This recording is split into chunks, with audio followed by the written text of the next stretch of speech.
بسم الله الرحمن الرحيم. الحمد لله رب العالمين، والصلاة والسلام على رسوله الأمين محمد وآله وصحبه أجمعين. أما بعد، leo ikiwa ni tarehe 10 mwezi wa Ramadhan mwaka 1445 katika silsila ya durus za sira ya Mtume Muhammad sallallahu alayhi wa ala alihi wasallam, tuliahidi jana kuwa insha Allah taala tazungumzia kuanzia kikao cha leo namna Mtume sallallahu alaihi wasallam alivyojitoa nafsi yake katika kutafuta mahali atakapopata nusra na kuhifadhiwa ili kufikisha ujumbe aliopewa na Allah subhanahu wa ta'ala. عرض الرسول صلى الله عليه وسلم نفسه الشريفة على القبائل والأفراد. Mtume صلى الله عليه وسلم alijaribu makabila mengi kujipeleka kwao ili wamchukue na kumnusuru, wamuhifadhi, afikishe maneno ya Allah subhanahu wa ta'ala.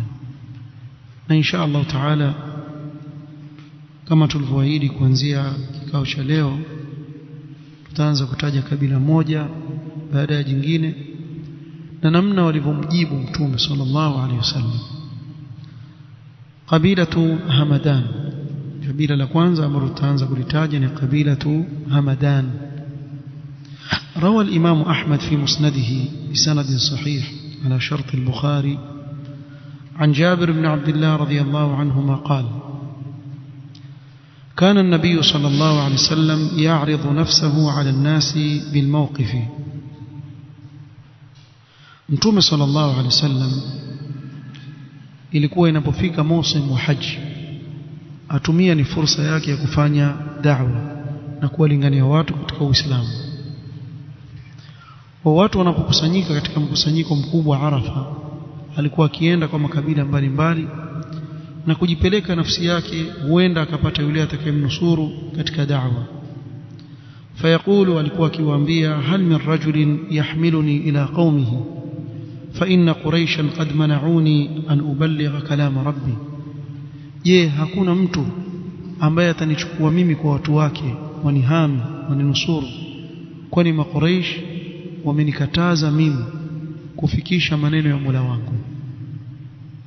فأتاه رجل من همدان, bwana mmoja katika kabila la Hamadan akamjilia Mtume sallallahu alaihi wasallam. فقال له رسول الله صلى الله عليه وسلم: ممن أنت؟ وين katika kabila gani, ni watu gani?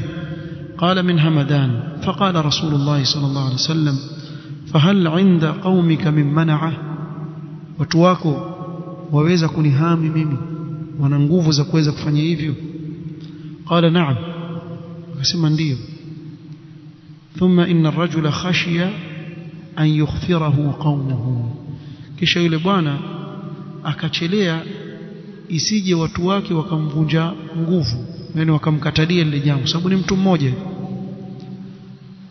فأتى رسول الله صلى الله عليه وسلم فقال له, alikuwa mwanzo amemjibu ndio, kisha akarudi kwa Mtume sallallahu alaihi wasallam akamwambia: atihim fa ukhbiruhum thumma atika min amin qabil, mimi nitakwenda kwa jamaa zangu niwape habari, kisha musim wa haji wa mwaka ujao insha Allah nitakujilia, nitakupa jawabu la watu wangu. Faqala Rasulullah sallallahu alaihi wasallam: naam. Na ni fikra nzuri, si kukubali alafu tukifika kule jamaa zake ambie nani amkwambia umlete, tumkwambia nani alikueleza, ikawa ni aibu na takhdhila atakayofanyiwa. Wajaa wafdul ansar fi Rajab, lakini atanguliwa na kundi la Ansar katika mwezi wa Rajab, kabla ya msimu wa haji wao wakatangulia. Lakini jawabu lake lilikuwa zuri, si jawabu baya, maana alimkubali Mtume sallallahu alaihi wasallam. Qabilatu Bani Amir ibn Sahsaha, katika makabila ambayo Mtume sallallahu alaihi wasallam aliwafuata ni qabila Bani Amir ibn Sahsaha. قال ابن إسحاق: حدثني الزهري أن رسول الله صلى الله عليه وسلم أتى بني عامر ابن صعصعة فدعاهم إلى الله عز وجل. Mtume صلى الله عليه وسلم alikuja kwa kabila la Bani Amir ibn Sa'sa'a kuwafikishia ujumbe na kuwalingania kwa Allah subhanahu wa ta'ala. وعرض عليهم نفسه, kisha akajiweka nafsi yake kuwa kama mtanichukua mimi munihami munihifadhi nifikishe ujumbe. فقال له رجل منهم يقال له بيحرة ابن فراس. ويبانا بيحرة akamwambia Mtume صلى الله عليه وسلم والله لو أني أخذت هذا الفتى من قريش لأكلت به العرب. alivyoisikia ile da'wa yake akasema wallahi lau kama mimi nitamchukua huyu kijana wa Quraysh kwa watu wangu wakamhami nitawamiza Waarabu wote, kwa maana nitakuwa mtawala juu ya Waarabu wote, tutawatawala Waarabu wote. ثم قال للنبي صلى الله عليه وسلم استجاب yeye fikra yake ilikuwa nini? Ni utawala. Yani nikimchukua huyo, hii da'wa yake yaonyesha hii tutakuja kutawala Waarabu wote sisi. Akamwambia araaita in nahnu tabanaka ala amrika, hebu nipe habari lau kama sisi tutakufuata wewe katika jambo lako. Thumma adharaka Allahu ala man khalafaka, kisha Allah akakupa ushindi wewe juu ya wale waliokukhalifu. Ayakunu lana al-amru min ba'dika, sisi ndio tutakuwa watawala baada ya wewe kuondoka, ataka uongozi. فقال رسول الله صلى الله عليه وسلم الأمر إلى الله يضعه حيث يشاء. amri iko kwa mikono ya Allah. Allah humwekea yule anayemtaka, siwezi kukuahidi hilo. Hebu pima haya maneno makini. Ikiwa Mtume sallallahu alaihi wasallam haja yake ilikuwa ni dunia, si ndio nafasi ameipata? Manake watamhami kisha atafikisha jambo lake, kisha wao watakuwa watawala baada yake. Si hivi ndivyo wanaofanya wanasiasa? Wanasiasa hiyo watakapate watu tu. Kwa ukimwambia je, na mimi utanipa wizara ya kupiga siki vitu gani? Ile wizara hiyo utapata wewe, niletee watu tu. Wewe mkiwa wingi hivi basi wewe utapata wizara fulani. Kwa wapewa wizara kulingana na mchango wako uliochangia katika yeye kufika katika uongozi. Usimufahamu? Huu ni utume. Amwambia wazi wazi, pamoja na kwa yule bwana atampa nusra. Angalia, ana kabila lina nguvu, atampa nusra. Mbele la jambo la utawala liko katika mikono nani? Ya Allah subhanahu wa ta'ala. Ataweka utawala kwa yule anayemtaka. Na ndio maana uko Abu Bakr as-Siddiq radhiyallahu anhu, kabila lake si kuwa ni kabila kubwa eti walikuwa ni mabwana watawala katika Makuraish. La, Abu Bakr as-Siddiq radhiyallahu anhu arda, kulikuwa na makabila makubwa zaidi, kina Bani Umayya na wengineo walikuwepo katika Makuraish ambao walikuwa ni watawala tangu wakati wa jahiliya. Ni Abu Sufyan radhiyallahu anhu arda ndio alikuwa kiongozi wa Makuraish. Lakini Uislamu haukuangalia hivyo. Uislamu mizani yake ni tofauti kabisa. فقال له بيحرة بن فراس, وبنا akasema afanuhdifu nuhurana lilarabi dunak, sisi tuziweke shingo zetu ziwe ndio zapigwa kwa ajili ya kukuhifadhi wewe. Fa idha adharaka Allah kana al-amru li ghayrina, kisha Allah akikupa ushindi wewe uwapelekea watu wengine uongozi. La hajata lana bi amrika, sisi jambo lako tuna haja nalo. Fa abaw alayhi, wakamkatalia. Lau kama angelikuwa kweli Mtume sallallahu alaihi wasallam jambo lake si kwa ajili ya Allah, angewaambia basi haina neno, basi nitawafanya nyinyi ndio watawala, kwa hivyo nichukueni mimi. La, walivokataka waacha. Ni khairi hiyo, itaki basi ni wewe mwenyewe hujaitaka, lakini ujumbe umekufikia. Falamma sadara an-nas raja'at Banu Amir ila shaykh lahu, watu waliporudi kwao Banu Amir ibn Sa'sa'a wakarejea kwa mtu mzima wao kule walimwacha nyumbani ni haji, wakarudi.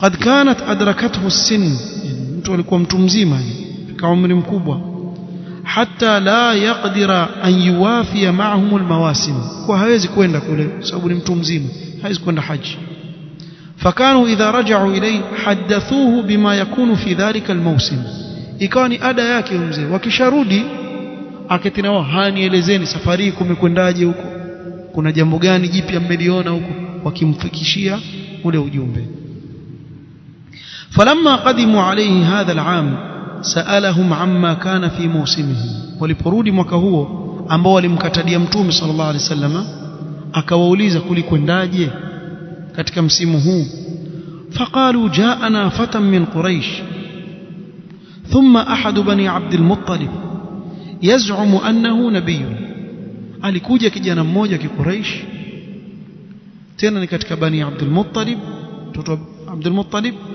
adai kuwa yeye ni mtume yad'una ila an namna'ahu wa naquma ma'ahu atuita sisi kabila letu tumhami tusimame na yeye wa nakhruja bihi ila biladina tumchukue tuje naye huku kwetu فوضع الشيخ يديه على رأسه yule mzee akashika kichwa hivi akashika kichwa wasikia wakizungumza shika kichwa hivi kama mtu ana majuto ثم قال يا بني عامر enyi kabila la bani amir والذي نفس فلان بيده na apa kwa yule ambaye nafsi ya fulani iko katika mikono yake ma taqawwalaha ismailiyun qattu hakuna yoyote aliyedai utume katika kizazi cha Ismail katu na makuraish ni katika kizazi cha Ismail wa innaha la haqqun na huyo aliyewalingania ni mtume wa Allah wa kweli fa aina ra'yukum kana ankum nyinyi mlifuata rai gani ya kijinga kabisa msomchukua mkamleta ingelikuwa ni izza kwenu yani kwa sababu ya utawala mkamwacha akawa awajutisha wale watu kuwa mmepoteza nafasi kubwa sana na hivi ndivyo inavyokuwa na tutakuja kuona kuna makabila mengi ambao walimfanyia hivi mtume sallallahu alaihi wasallam kisha baadaye wakaja wakasema wakajuta kwa nini tangu kule mwanzo hatukumnusuru mtume sallallahu alaihi wasallam wengi walijuta sababu mwisho ikabidi hakuna njia mwisho waliamini wakamfuata mtume sallallahu alaihi wasallam lakini tangu na mwanzo walimkataa mtume sallallahu alaihi wasallam ile sharaf na utukufu wakaukosa wa kuwa wao ndio waliomhami mtume Muhammad sallallahu alaihi wa alihi wasallam na hiki kisa kuna dalili ya nguvu sana juu ya ukweli wa mtume Muhammad sallallahu alaihi wasallam falau kana taliba mulkin au jahil angelikuwa mtume sallallahu alaihi wasallam haja yake ni ufalme ama ataka cheo tu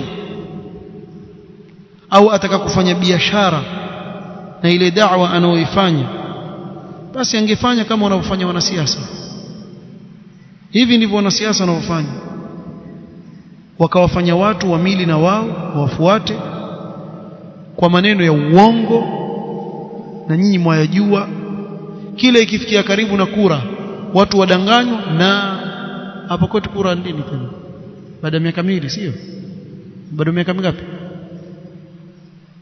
bado miaka mitatu sasa mwaka wangapi utangu ingie watu ongozo kwa pili lakini naona siasa zishaanza ama ndo ilivyo Kenya almuhim ikifika ule mwaka wa mwisho ambao sasa hivi watatoka kwenye uongozi wengine mtadanganywa kwani maneno yangu alafu mtakubali kama mlivyodanganywa ile pita mtadanganywa mtafanya maandamano nyinyi mtapiga kelele sio kusudi nyinyi mimi nakusudia wale ambao wengi katika mambo kama haya watakwenda kwenye mikutano wataambiwa tutawaletea sharbeti katika mfereji wenu wa nyumbani sawa wengine wanasema na maziwa mtaletwa mfereji ya maziwa mpaka nyumbani sikia nini ndio wasumbua nyinyi barabara wewe nitakuletea paka mlango wako tadanganywa kisha mtu akishafika katika ule uongozi ubadilika hivi ndivyo ilivyo siasa hakuna mwanasiasa ati yuko moja kwa moja kadhabin haya mambo yajulikana kwa wanasiasa akishakuwa mtawala ni mtawala tafanya nini yani mtawala lazima umsikilize na umtii. Lakini mimi nazungumza hao na siasa hapo wanapoita watu wale, mimi nitafanya hivi, mimi nitafanya hivi. Kama wewe mjanja, chukua kalamu na karatasi, kila akisema kitu andika, nasema atafanya hivi, kisha uone atafanya mafanya.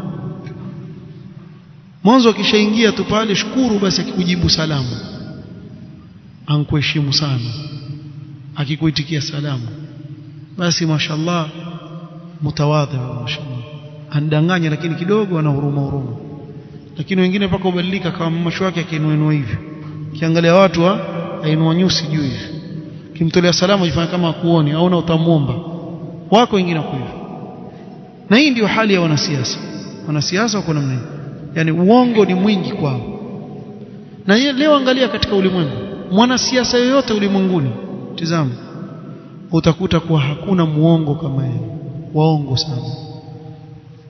Lau kama ingelikuwa malengo ya Mtume sallallahu alaihi wasallam ni uongozi, malengo yake ni cheo, basi alikuwa yuwaweza pia kuwadanganya hawa, akawaambia sawa, nikiwa mimi ndiyo mshindi juu ya maadui zangu, wewe nitakufanya waziri wa mambo ya ndani, wewe mambo ya nje, wewe mambo ya sege mnege, wewe utafanya hivi. Kila mmoja atapewa wizara yake, kisha akishafika kwenye ule uongozi ataweza kuwaua. Si wako wanasiasa walifanya hivyo? Alipoingia katika uongozi, aangalia wale ambao ni hatari dhidi yake, yule ni hatari, aua mmoja, mwisho abakia yeye pekee, mpaka kufikia kuua ili abakie mtu katika uongozi. Lakini huu ni utume jamani, ni Mtume Muhammad sallallahu alaihi wasallam. Hana haja na dunia, haja yake ni ujumbe wa Allah ufike. Ikiwa wewe malengo yako ni dunia, basi si mimi wa kumfuata, tafuta mwingine.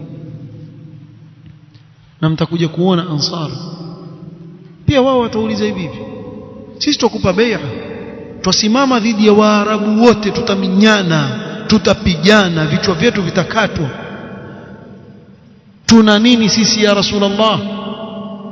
Qala lakumul janna, mimi nawaahidi nyinyi mtapata pepo. Angalia, afunganisha watu na nini? Afunganisha watu nyoyo zao na akhira na janna, si kuahidi watu mambo ya kidunia ambayo yataketi miaka michache tu. Na Ansar wakaliridhia hilo, na mengi tutakuja kuyazungumza huko mbele insha Allah taala, na zile butulat watakaosimama nazo Ansar. Wa jamaa wakakosa hii neema. روى الإمام أحمد كذلك في مسنده وابن حبان في صحيحه بسند صحيح على شرط الشيخين عن ابن عباس رضي الله عنهما قال: أتى النبي صلى الله عليه وسلم رجل من بني عامر بن صعصعة. kabila hili alikuja bwana mmoja kwa Mtume sallallahu alaihi wasallam, faqala ya Rasulullah, arini alkhatam alladhi baina katifayk, nionyeshe ile alama ya utume iliyoko baina ya mabega yako. Fa inni min atabbi an-nas, fayemjuzi, yani wajua mambo kama hayo. Faqala lahu Rasulullah sallallahu alaihi wasallam, ala urika aya, nisikuonyesha muujiza kuonyesha kuwa mimi ni mtume? Qala bala, bwana akasema ndio. Qala fanadhara ila nakhlatin, Mtume sallallahu alaihi wasallam akatizama kuna mtende. Faqala sallallahu alaihi wasallam, ud'u dhalika al'adhq, uite ule mtende, uite ule pale, hadith sahih, uite ule mtende. Qala fada'ahu fajaa yanquzu hatta qama baina yadihi, akauita, wewe mtende njoo hivi. Ule mtende ukaja mpaka mbele yake. Faqala lahu Rasulullah sallallahu alaihi wasallam, irji', Mtume sallallahu alaihi wasallam akauambia ule mtende rudi. Faraja'a ila makanihi, ule mtende ukarudi, na yeye uangalia kwa macho yake mpaka sehemu yake, akasimama pale pale. Faqala al-Amiri, huyu bwana akasema, ya ala bani Amir, enyi watu wa kabila la Bani Amir, ma ra'aytuka al-yawma rajulan ashar, mimi nijifanya najua mambo haya, sijaona mchawi kama huwa leo ndomuona. Badala ya kumfuata, na yeye alikuwa yataka aonyeshwe ishara ya kuwa ni mtume, amegeuka sasa mkuwa nani? Ni mchawi. Mchawi aweza kuambia mti ukaja, ajaribu, atafanya macho yake mpaka yatoke, ule mtu yuko pale pale. njoo auji. Hii ni muujiza, hadi nubuwa. Hii ni katika alama za utume Mtume Muhammad sallallahu alaihi wasallam. Kabila Kinda, katika makabila pia aliyofuata Mtume sallallahu alaihi wasallam, kabila la Kinda. روى أبو نعيم في دلائله عن أم رومان وعبد الله بن أبي بكر وغيرهما قالوا جاء رسول الله صلى الله عليه وسلم كندة في منازلهم بعكاظ. Mtume صلى الله عليه وسلم alikuja kwa kabila la Bani Kinda wakiwa katika sehemu walioshukia katika soko la Ukadh. Tulitaja haya masoko wakati wa mausim, yalikuwa watu wakiuza bidhaa na kununua. فلم يأتي حيا من العرب كان ألين منهم. hakuja kwa kabila la Waarabu ambao walikuwa walaini sana na Mtume sallallahu alaihi wasallam kama wao. Walikuwa laini sana na Mtume sallallahu alaihi wasallam, wamemkaribisha vizuri kabisa. falamma raa dinahum wa quwwata jabahim lahu, Mtume sallallahu alaihi wasallam alipoona ule ulaini wao na namna walivyompokelea vizuri, جعل يكلمهم ويقول أدعوكم إلى الله وحده لا شريك له وأن تمنعوني مما تمنعون منه أنفسكم فإن أظهر فأنتم بالخيار. awaambia na walingania katika kumwabudu Allah peke yake, msimshirikishe na chochote, tauhid. Kisha munihami mimi, munihifadhi kama mnavyojihifadhi nafsi zenu na watu wenu. Basi Allah subhanahu wa ta'ala akinifanya ni mshindi juu ya wengine, basi mna khiari. Faqala ammatuhum ma ahsana hadha alqawl, wengi katika wakasema haya maneno mazuri yaliyoje. Walakinna na'budu ma kana ya'budu abauna, lakini sisi tuabudu kile walichokuwa kiabudu baba zetu na washirikina. Faqala asharu alqawm, yule mdogo katika wao, kijana mdogo, akawaambia ya qaum اسبقوا إلى هذا الرجل قبل أن تسبقوا إليه, fanyeni upesi mutangulie kwa huyu bwana kabla hajawatangulia mwingine, mpokeeni.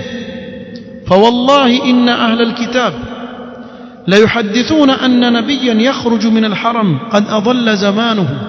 أهل الكتاب mimi nishawasikia wazungumzia mtume atatumilizwa katika hii haram, na huu ndio wakati wake.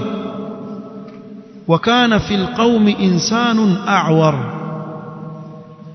na pale katika lile kundi la wale kabila lao la Kinda kulikuwa na bwana mmoja chongo yuko pale.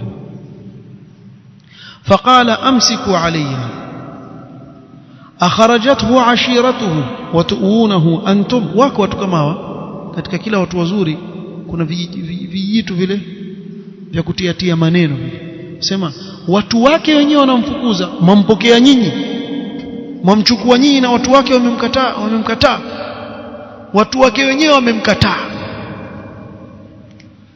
Wallahi yanikumbusha hoja kama hizi za kijahilia, wallahi ziko kila wakati.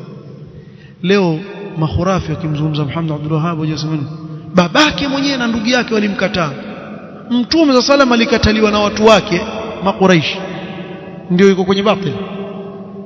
Si hoja ati yule babake mwenyewe. Kuna wengine waweza kukuletea mpaka babako apiga twari, babako waweza kuletwa apiga twari, maskini jahil, hajui maskini, ankwenda ankulia katika hili jambo, kisha usikia babake mwenyewe yule yuko huku.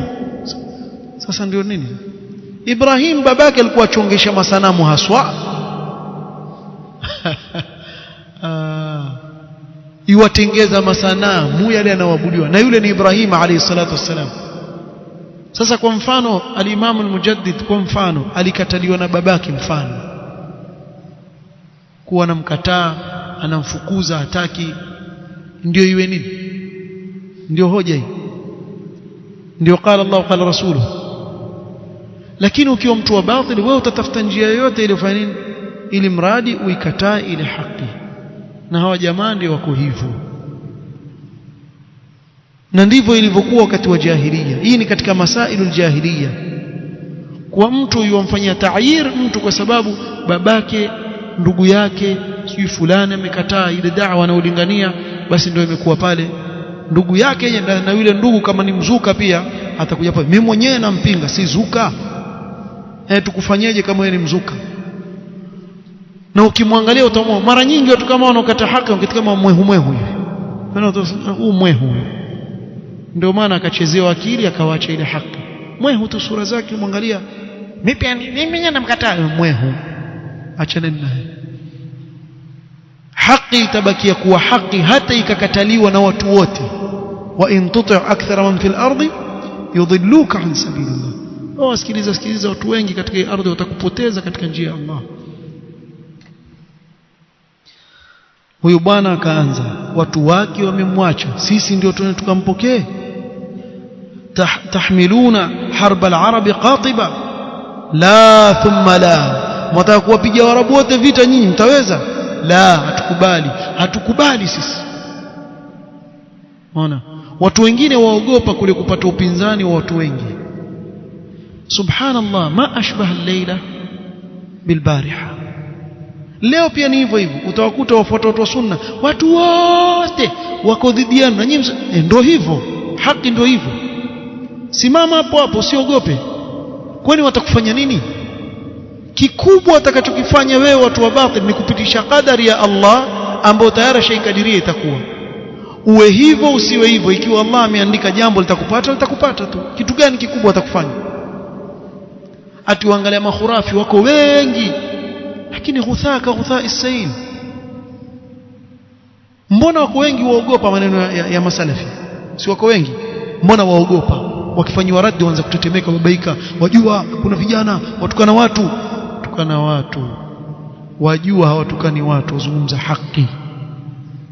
Alafu kitu kingine cha watatiza wa jamaa, hawa jamaa wataka wapate mtu dhaifu hivi, wamfanye wanavyotaka wao, wakimtisha hivi atishika.